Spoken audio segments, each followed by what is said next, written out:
കൈകൂപ്പി നിൽപ്പു ഞാൻ നിൻ മുൻപിൽ ഈറനാണിഞ്ഞ മിഴികളോടെ. അദ്ദേഹം 1964 മെയ് മാസം 27-ാം തീയതിയാണ് അദ്ദേഹം മരണപ്പെട്ടത്. അദ്ദേഹം മരണപ്പെട്ടു കഴിഞ്ഞപ്പോ അദ്ദേഹം പറഞ്ഞൊരു കാര്യം എന്താണെന്ന് അറിയാം?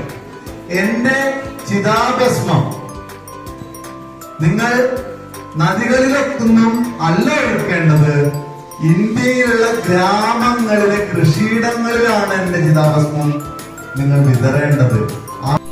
നമ്മൾ അഭ്യർത്ഥിക്കാന്നാ വിളിക്കുക. അദ്ദേഹം ഒരുപാട് കാലം 40-45 വർഷത്തിലധികമായി അദ്ദേഹം ഗൾഫ് രാജ്യങ്ങളിൽ, ഈജിപ്ത് തുടങ്ങിയ രാജ്യങ്ങളിൽ കറക്കാണ്, ജോർദാൻ തുടങ്ങിയ രാജ്യങ്ങളിലാണ് അദ്ദേഹത്തിന്റെ ജോലി സംബന്ധമായ കാര്യങ്ങൾക്ക്. അബുദാബിയിലെ മലയാളി സമാജത്തിന്റെ ഒരുപാട് കാലത്തെ സെക്രട്ടറി ആയിരുന്നു അദ്ദേഹം. മാത്രമല്ല ഒരു തികഞ്ഞ ഒരു സാംസ്കാരിക പ്രവർത്തകൻ, ഒരു നാടക പ്രവർത്തകൻ തുടങ്ങിയ നിലകളിൽ വിവിധ മേഖലകളിൽ തന്റെ കഴിവ് തെളിയിച്ചിട്ടുള്ള നമുക്ക് പ്രഗത്ഭനായ അബ്ദുൽ ടിക്കയെയാണ് നമുക്ക് ഇന്ന് ഇവിടെ കിട്ടിയിട്ടുള്ളത്. ഞാൻ ഇവിടെ മുമ്പ് വരുമ്പോൾ ഒരു സീറോ സിറ്റി പോലെ ആയിരുന്നു. ഇന്നൊരു മെട്രോപൊളിറ്റൻ സിറ്റിയായി എനിക്ക് കാണാൻ ഭാഗ്യമുണ്ടായി. ഞാൻ നിൽക്കുമ്പോൾ ജോർദാനിലോ തുർക്കിയിലോ ഈജിപ്തിലോ സിറിയയിലോ ഒക്കെയുള്ള ഒരു പാർക്കിലാണ് നിൽക്കുന്നത് എന്നുള്ളൊരു ധാരണ തോന്നുന്നു. അതുപോലെ തന്നെ ഈ ഒരു പരിപാടിക്ക് നിങ്ങളുടെ അനുഗ്രഹത്തോടെ, സ്നേഹത്തിന്റെ ഭാഷയിൽ നിങ്ങളുടെ അനുഗ്രഹത്തോടുകൂടി ഞാനത് ഈ പരിപാടി പ്രഖ്യാപിക്കുന്നു.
ദിനവും ചൂഷണം ചെയ്യപ്പെട്ടുകൊണ്ടിരിക്കുന്നു.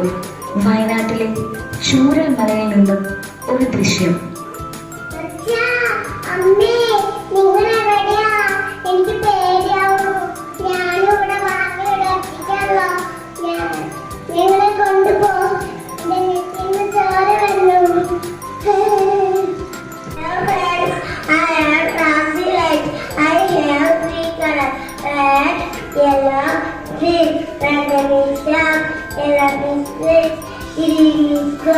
Always following traffic rules.